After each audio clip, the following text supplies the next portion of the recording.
महाराज जी की सुनेगा शनिदेव जी की कथा। एक समय की बात है, सभी ग्रहों में सर्वश्रेष्ठता को लेकर विवाद हो गया। वे सभी ग्रह सूर्य, चंद्र, मंगल, बुध, गुरु, शुक्र, शनि, राहु और केतु इंद्रदेव के पास गए। वे भी निर्णय करने में असमर्थ थे, तो उन्होंने सभी ग्रहों को पृथ्वी पर राजा विक्रमादित्य के पास भेज दिया, क्योंकि राजा विक्रमादित्य एक न्यायप्रिय राजा थे।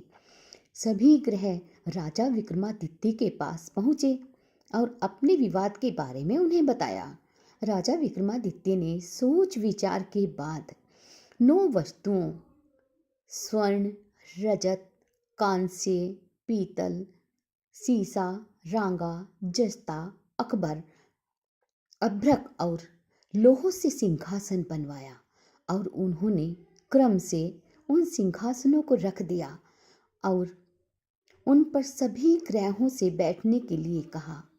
साथ ही राजा ने ये भी कहा कि जो सबसे बाद में बैठेगा वह सबसे छोटा ग्रह होगा। लोहे का सिंहासन सबसे अंत में था, जिस वजह से शनिदेव सबसे अंत में बैठे। इसी कारण वे नाराज हो गए और उन्होंने राजा विक्रमादित्य से कहा कि तुमने जानबूझकर ऐसा किया है। तुम जानते नहीं हो कि शनि की दशा आती है तो 2.5 से 7 साल तक होती है। शनि की दशा आने से बड़ा व्यक्ति भी विनाशकारी हो जाता है, उसका भी विनाश हो जाता है। शनि की 7.5 आई तो राम को वनवास हुआ। रावण पर शनि की महादशा आई तो उसका सर्वनाश हो गया। अब तुम सावधान रहना। कुछ समय बाद राजा विक्रमादित्य पर शनि की महादशा शुरू हो गई। तब शनिदेव घोड़ों का व्यापारी बनकर उनके राज्य में आए। राजा विक्रमादित्य को जब पता चला कि एक सौदागर अच्छे घोड़े लेकर आया है, तो उन्होंने उनको खरीदने का आदेश दिया।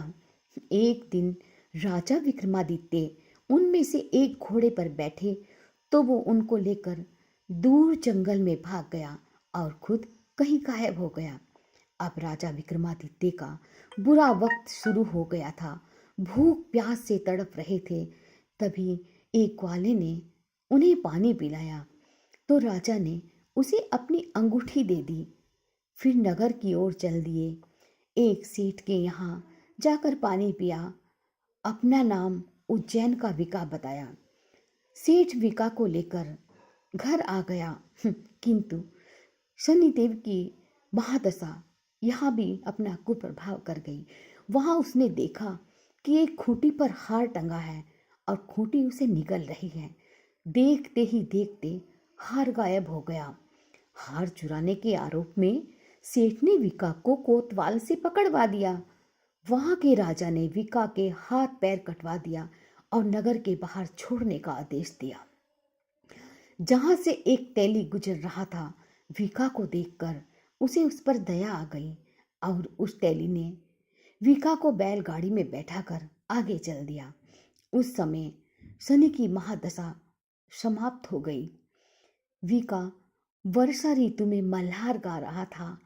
उस राज्य की राजकुमारी मनभावनी ने विका की आवाज सुनी तो वो मंत्रमुग्ध हो गई और उससे विवाह करने की जिद कर बैठी।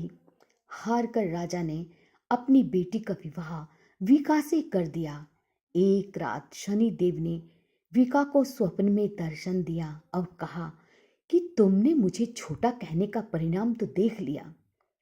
तब राजा विक्रमादित्य ने शनिदेव जी से हाथ जोड़कर क्षमा मांगी और कहा कि हे शनिदेव महाराज, उनके जैसा दुख आप कभी किसी को मत देना। तब श्री शनिदेव जी ने कहा कि जो उनकी कथा का श्रवण करेगा, व्रत रखेगा, उसे शनि दशा में कोई दुख नहीं होगा। शनिदेव ने राजा विक्रमादित्य के हाथ पैर भी वापस कर दिए। जब सेठ को पता चला कि मीका तो कोई और नहीं, वो तो राजा विक्रमादित्य है, तो उसने उनका आदर सत्कार अपने घर पर किया और अपनी बेटी श्री कंवरी से उनका विवाह कर दिया। इसके पश्चात राजा विक्रमादित्य अपनी दोनों पत्नियों मन भावनी एवं श्री कंवरी के साथ अपने राज्य लौट आए, जहां पर उनका भव्य स्वागत किया गया। राजा विक्रमादित्य ने कहा कि उन्होंने शनिदेव को छोटा बताया था, जिसके परिणाम स्वरूप उन्होंने इतना दुख और कष्ट झेला, लेकिन लेकिन वे तो सर्वश्रेष्ठ हैं। तब से राजा विक्रमादित्य के राज्य में शनिदेव की पूजा और कथा रोज होने लगी।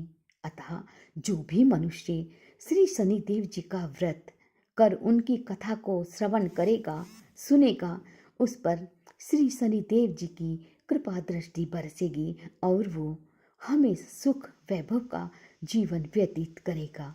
जय शनिदेव महाराज। तो मित्रों, ये थी शनिदेव भगवान की कथा। यदि आप भी हमारी ऐसी अन्य वीडियो देखना चाहते हैं तो हमारे चैनल को लाइक, शेयर व सब्सक्राइब अवश्य कीजिएगा।